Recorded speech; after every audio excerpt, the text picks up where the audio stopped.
Merhaba arkadaşlar. Bugün size güneş bile tamir eden adamdan bahsedeceğim. Evet, ismi çok değişik. Annem bana bu kitabı aldığında bana da ismi çok değişik gelmişti.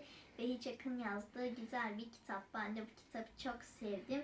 67 sayfa 3. ve 4. sınıfların kolaylıkla okuyabileceği bir kitap. Bol resimli ve okunaklı yazılı.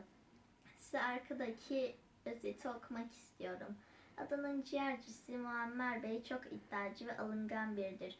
Öyle ki kardeşi çalışkan tamirci Kadir Bey'e de küsmüştür. Oysa her türlü eşyayı, hatta kırık kalpleri bile onaran tamircinin bundan haberi yoktur. O adaların bozulan ne kadar eşyası varsa onarmakla uğraşır.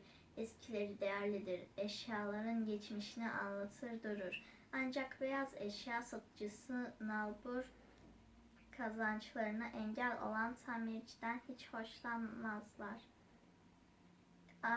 Adalılar da eski eşyalardan bıkmış, yeni şeylere sahip olmak istemektedir. Sonunda tamirciyi adadan uzaklaştırmaya karar verdiler. Ama nasıl?